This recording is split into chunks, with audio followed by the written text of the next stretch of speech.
बिस्मिल्लाहिर्रहमानिर्रहीम। आज हम एक्सरसाइज नंबर 3 कर रहे हैं जी, अकाउंटिंग की, जर्नल, लेजर और ट्रायल बैलेंस तक। ठीक है जी, ये हमारे पास सवाल नंबर 3 है। अब इसी को हम रीड आउट करेंगे और हल करते जाएंगे। ठीक है जी। अब सबसे पहले जी हमने जर्नल एंट्रीज़ करनी है, उसके बाद हमारे लेजर्स बनेंगे और फिर ट्रायल बैलेंस बनेगा। तो सीरियल नंबर ए में हमें वो कहता है कैश इन्वेस्टेड इन बिज़नेस। कारोबार में हमने कैश लगाया तो हमारा कैश कारोबार में आ गया, कैश एसेट है, एसेट में इजाफा हो गया, इसको हमने क्या कर देना है जी, डेबिट कर देना है।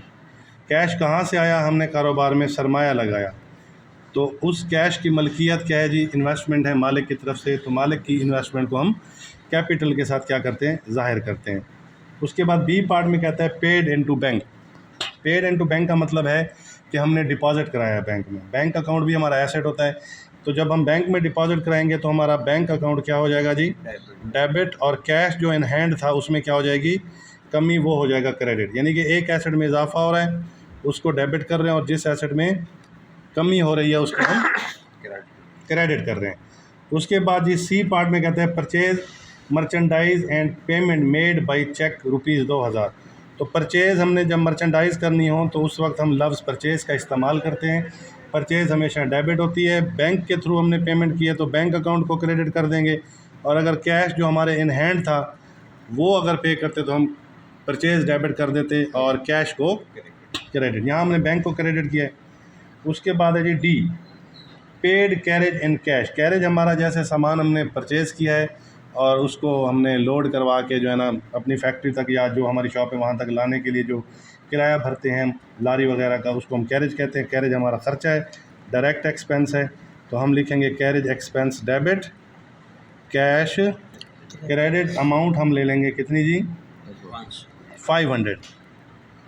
उसके बाद डी के बाद ई है जी, receive cheque for sale of merchandise and deposited into bank. अब इसकी एक एंट्री भी आप डायरेक्ट कर सकते हैं, दो एंट्रीज भी कर सकते हैं। तो मैं सोच रहा हूँ कि इसकी एक ही एंट्री कर दी जाए कि बैंक अकाउंट में डिपॉजिट कराया डायरेक्ट, तो बैंक अकाउंट को आप डेबिट कर दें और सेल को क्या कर दें, क्रेडिट कर दें। अमाउंट आप ले लें 3000।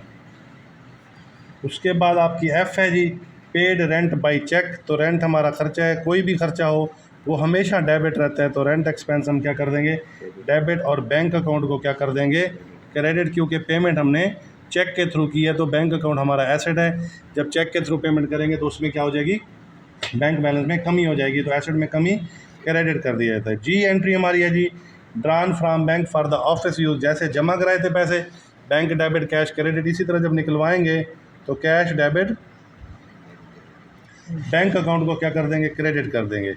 अमाउंट हमारी 1000 रुपये। जी के बाद है जी एच एंट्री। एच में कहते हैं परचेज़ मर्चेंडाइज फॉर कैश। जैसे कि मैं पहले कह चुका हूँ कि परचेज़ हमेशा डेबिट होगी, नकद है तो कैश क्रेडिट, उधार होती तो अकाउंट पेबल। परचेज़ का लफ्ज़ उस वक्त आपने इस्तेमाल करना है जब मर्चेंडाइज या गुड्स के साथ हो। अगर परचेज़ मशीनरी की है, परचेज़ व्हीकल की है, परचेज़ फर्नीचर की है, तो फिर आप मशीनरी, फर्नीचर या व्हीकल में से किसी को डेबिट करेंगे, फिर परचेज़ को डेबिट नहीं करेंगे। उसके बाद आई एंट्री है जी, उसमें हमें कहते हैं sold merchandise for cash. Sale किया तो कैश हमारे पास आ गया, कैश डेबिट कर देंगे। सेल हमेशा क्रेडिट होगी अगर मर्चेंडाइज हैं। इसी तरह परचेज़ अपना सेल मशीनरी या फर्नीचर या व्हीकल की है तो वही क्रेडिट करेंगे। सेल का लफ्ज़ उस वक्त इस्तेमाल करेंगे जब ये गुड्स के साथ होगा या मर्चेंडाइज के साथ। फिर डिपॉजिट कैश इनटू बैंक, फिर हमने बैंक में पैसे जमा करा दिए, bank account debit, cash account credit. Amount हमारी कितनी है फिर 1000। ये हमारी जनरल एंट्री मुकम्मल हो चुकी है। इसके बाद हमने बनाने हैं इसके लेजर। लेजर हम बनाएंगे टी शेप में, टी की शेप में बनाएंगे जी। पहला लेजर हम कैश का बना देते हैं, इधर हम एक लेजर बना देंगे कैपिटल का। ठीक है जी, अभी दो लेजर बनाते हैं। अभी आप ज़रा जनरल एंट्रीज़ की तरफ आ जाएं। अब कैश से रिलेटेड एंट्रीज़ को टिक कर लेते हैं। ये कैश है जी, ये कैश है, ये कैश है, ये कैश है, ये कैश है, ये कैश है, ये कैश है। 1 2 3 4 5 6 7 एंट्रीज़ हमारी जो है वो 7 एंट्रीज़ जो हमारी वो कैश से रिलेटेड है। अब जहाँ जहाँ कैश डेबिट हुआ है वो लेजर में हम डेबिट साइड पर लिख देंगे, जहाँ पे क्रेडिट हुआ है वो हम क्रेडिट साइड पर लिख देंगे। ये डेबिट साइड है, ये क्रेडिट। तो पहली एंट्री में कैश 20000 डेबिट है, लेकिन ये कैश कहाँ से आया है, कैपिटल की तरफ से, तो वजह लिख देंगे कैपिटल। मैं मुख्तसर करके CAP लिख रहा हूँ। दूसरी एंट्री में हमने कैश जमा कराया, डिपॉजिट कराया, क्रेडिट हुआ है, तो 10,000 हम क्रेडिट साइड पे लिख देंगे। पैसे हमारे बैंक में गए तो हम हवाला दे देंगे बैंक का। हवाला हम कहाँ का दे देंगे? बैंक का। तीसरी बल्कि चौथी एंट्री में हमारा कैरेज एक्सपेंस है जी 500 रुपये। तो यहाँ पे भी कैश हमारा क्या हो रहा है जी? क्रेडिट हो रहा है, तो हम क्रेडिट साइड भी लिखेंगे, वजह लिख देंगे कैरेज।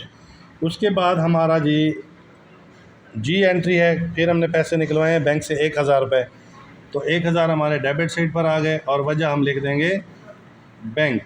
फिर उसके बाद परचेज़ की वजह से कैश हमारा क्रेडिट हुआ है, तो हमने क्रेडिट साइड पे लिख देना है, वजह लिख देनी है परचेज। उसके बाद सेल की वजह से कैश डेबिट हुआ है, तो हमने 6,000 रुपये डेबिट साइड पे लिख देने हैं, वजह लिख देनी है सेल। फिर बैंक में फिर दोबारा हमने पैसे डिपॉजिट कराए, बैंक में हमने फिर पैसे डिपॉजिट कराए, बैंक डेबिट है, कैश क्रेडिट है, तो वजह हमने लिख दी बैंक और पैसे हमने 1,000 लिख दिया। अब आप पिछले लेक्चर में भी मैं आपको बता चुका हूँ कि आपका जो लेजर है उनके एसेट्स के जो डेबिट बैलेंस होते हैं वो हमेशा ज़्यादा होते हैं। 20 और 1 21 और 6 27,000 है ये 10 16 16,500, यहाँ से नफ़ी करेंगे तो ये 10,500 आपका क्या हो जाएगा? बैलेंस आ जाएगा। टोटल आपने वही 27,000 लिखना है। उसके बाद कैपिटल की एक ही एंट्री है, कैपिटल की एक ही एंट्री है, तो वो आपका कैपिटल क्रेडिट हो रहा है 20,000, किसकी वजह से? कैश की वजह से। बैलेंस में भी आपने क्या लिख देना है? वही 20,000 लिख देना है। टोटल में भी आपने क्या लिख देना है? 20,000। टोटल में भी आपने 20,000 लिख देना है। उसके बाद आपका बैंक का लेजर बनेगा। बैंक